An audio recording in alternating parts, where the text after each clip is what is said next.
చరిత్ర.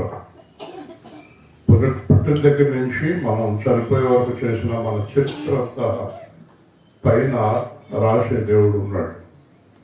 నువ్వు చేసిన పాపము, నువ్వు చేసిన పుణ్యము, నువ్వు ఆడిన అబద్ధాలు, చేసిన మోసాలు, వ్యభిచారాలు, దొంగతనాలు, తాగుళ్ళు, వడ్డీ వ్యాపారాలు, మనుషులు పీకుతున్న జీవితాలన్నీ రాసి ఉంటాయి పైన. తీర్పు నుంచి ఎవరు తప్పించుకోలేదు. కాబట్టి దేవుడికి భయపడేవారు తప్పు చేయరు అని పూర్వం నుంచి ఒక మాట. ఇక్కడికి కొత్తగా దేవుడి భయం లేదు అనేవారు పాపం చేసేవారి గురించి. అంటే దేవుడు భయం అంటే ఏంటి? దేవుడు శిక్షిస్తాడు అని. అయితే ఆ శిక్షను ఎక్కడ వేస్తాడా అక్కడ వేస్తాడంటే బైబిల్ ప్రకారం చూస్తే ఇక్కడ కొంతమందికి శిక్షలు వేసి మారతారేమో చూస్తాడు, మారకపోతే విడిచిపెడతాడు. కానీ చివరి శిక్షలు మాత్రం అక్కడే వేస్తాడని బైబిల్ చెప్తాడు చనిపోయిన తర్వాత. అదేంటంటే మనిషి చనిపోయిన తర్వాత ఇంకా శిక్ష ఏముంది అనుకుంటున్నారా? మనిషిలో ఆత్మ ఉంది, అది దేవుడి దగ్గరికి వెళ్ళిపోతుంది. మనందరి పేర్లు ఆ ఆత్మ మీద ఉంటాయి. రత్నం గారి ఆత్మ, సురాయుడు గారి ఆత్మ, అలాగే మనందరి ఆత్మలు అక్కడికి వెళ్తాయి. మన గ్రంథం దేవుడు తీస్తాడు. శరీరంలో ఆత్మ ఉండగా శరీరంతో చేసిన పనులన్నీ అక్కడ చదివి వినిపిస్తాడు. దాన్ని బట్టి శిక్ష వేస్తాడు. అందుకే ఆత్మకు మరణం లేదు. ఆత్మ దేవుడి దగ్గరికి వెళ్తుంది.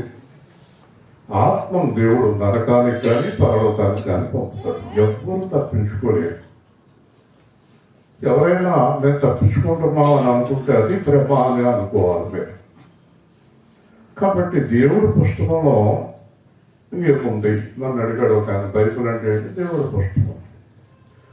మరి దేవుడి పుస్తకంలో ఏముంది అంటే ఎలాగ ఉంటే నరకానికి వెళ్ళరు, ఎలా ఉంటే నా దగ్గరికి వస్తారో రాశాడు.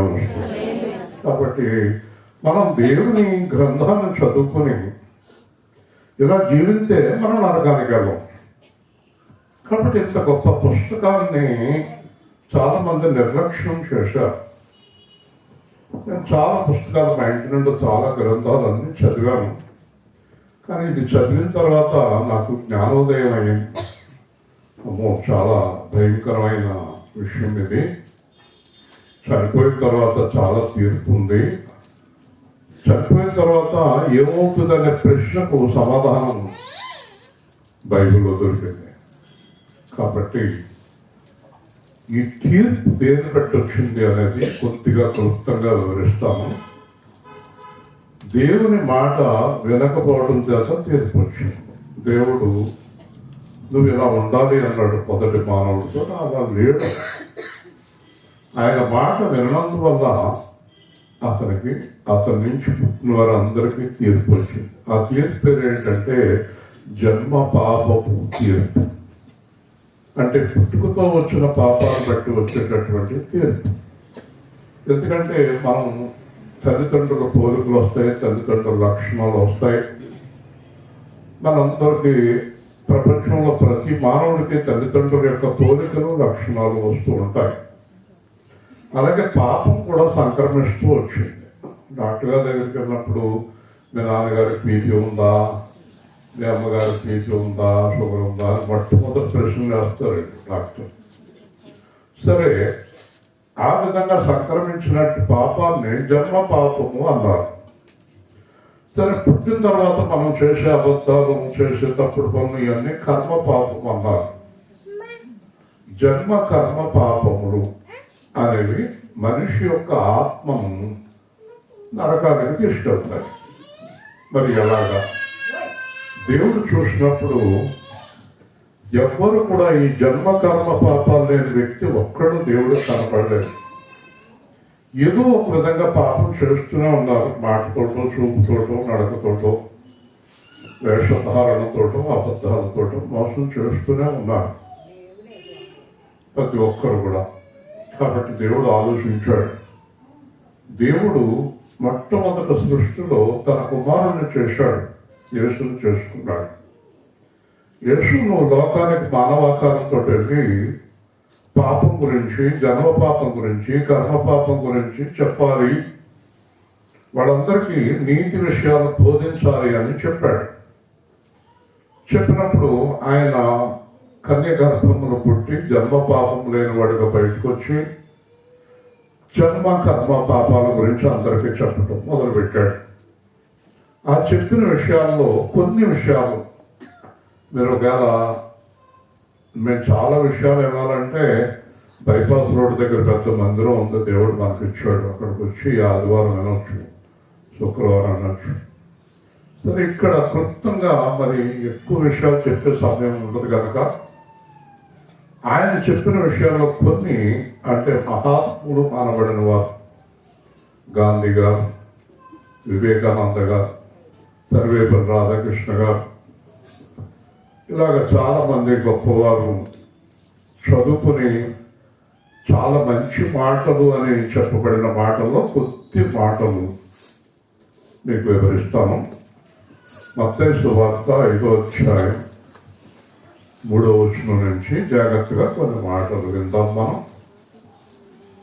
మత్తయి సువార్త 5వ అధ్యాయం 3వ వచనము. ఆత్మ విషయమై దీనులైన వారు ధన్యులు, పరలోక రాజ్యము వారిది. దుఃఖపడవారు ధన్యులు, వారు ఓదార్చబడరు. సాత్వికులు ధన్యులు, వారు భూలోకమును స్వతంత్రించుకొందరు. నీతి కొరకు ఆకలి దప్పులు గలవారు ధన్యులు, వారు తృప్తిపరచబడదురు. కనికరం గలవారు ధన్యులు, వారు కనికరము పొందుదురు. హృదయ శుద్ధి గలవారు ధన్యులు, వారు దేవుని చూచెదరు. సమాధానపరచేవారు ధన్యులు, వారు దేవుని కుమారులు అనబడదురు. నీతి నిమిత్తము హింసించబడేవారు ధన్యులు, పరలోక రాజ్యము వారిది. ఈ 4 మాటలు మనం వివరించుకుందాం. ఈ మాటలు నేను చాలా చోట్ల 3 రోజులు చెప్పడం జరిగింది, కానీ ఇక్కడ 30 నిమిషాల్లో వివరిస్తాను. ఇక్కడ ఆత్మ విషయమై దీనులైన వారు ధన్యులు, పరలోక రాజ్యం వారు. దీంట్లో ఉండే సత్యం ఏంటంటే ఆత్మ విషయమై దీనులైన వారు పరలోక రాజ్యం. పరలోక రాజ్యం అంటే దేవుని చేత స్థాపించబడిన రాజ్యం. దేవుని రాజ్యము ఎప్పుడు ఉండిపోతుంది, ఇంకా తప్పుకోవటం అంటూ ఉండదండి. యుగ యుగాలు దేవుడు ఉన్నంతకాలం దేవుని రాజ్యం ఉంటుంది. నరకానికి వెళ్లకుండా, తీర్పులోకి వెళ్లకుండా దేవుని రాజ్యంలోకి వెళ్ళే మొదటి లక్షణం ఏముండాలి నమ్ముకున్న వారికి?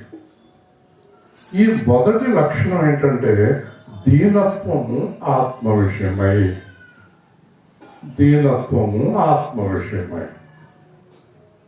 ఏంటి దీనత్వం?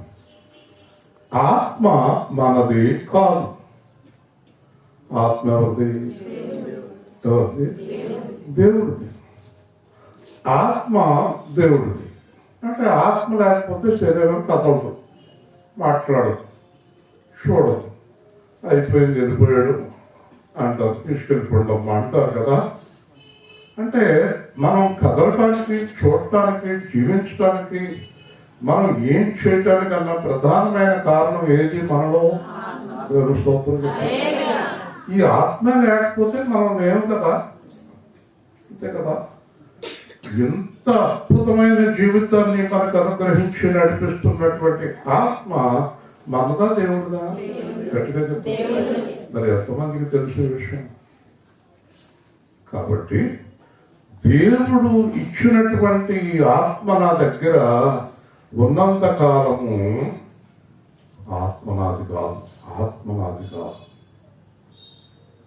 నేను ఒకసారి నాకు కారు లేకముందు ఇంకొక ఆయన నాకు కారు ఇచ్చాడు, మా ఫ్రెండ్. కారు ఇస్తే ఆ కారు ఎక్కడికో వెళ్ళి దూరంగా తీసుకొచ్చి మళ్ళీ ఆ కారు ఆయనకి ఇచ్చే వరకు మనశ్శాంతి లేదు నాకు. ఏదైనా అవుతుందేమో, గీత పడుతుందేమో, చట్టు పడుతుందేమో, మనం చేయలేము, మనకు అంత డబ్బు లేదు, ఆ కారుకి ఏదైనా ఇబ్బంది వస్తుందేమో అని మనశ్శాంతి లేదు. ఆ కారు ఆయనకి ఇచ్చేసాక ఆయన అంటాడు, 2 రోజులు ఉండొచ్చుకోపోయారు. 2 సార్లు అండి పాప, ఒక రోజుకే మైండ్ లేదు నాకు. మళ్ళీ 2 రోజుల కారు అన్నాడు. మేము ఏదన్నా రిపేర్ వస్తే వస్తుందండి. కాదండి, నాకు వద్దండి. నా సొంత కారు అయితే. కానీ చాలామంది నా కారు పట్టుకెళ్ళి బద్దలు కొట్టి గీతలు గీసి ఏమీ తెలియకుండా అక్కడ పెట్టేసి వెళ్ళిపోయారు. ఆ కారు మా వీధిలో ఎవరికి అర్జెంట్ అయితే కారు ఇస్తే పట్టుకెళ్ళి ఆ హ్యాండిల్ లాగేసి పక్కన పెట్టేసి వెళ్ళిపోయారు. ఆ హ్యాండిల్ 1500. ఇష్టం వచ్చినట్టు తోలేస్తారు, ఇష్టం వచ్చినట్టు. మన వస్తువు ఎవరికైనా ఇచ్చినప్పుడు వాళ్ళు ఎంత భయభక్తులతో ఉండాలి. ఇది నాది కాదు, ఎవరిది, వేరే వాళ్ళు నాకు ఇచ్చారు.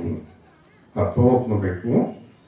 ఎవరైనా ఏదైనా మన మీద నమ్మకంతో ఏదైనా వస్తువు ఇచ్చినప్పుడు అది మనదే కాదు. ఎలా కాపాడుకోవాలి చెప్పండి?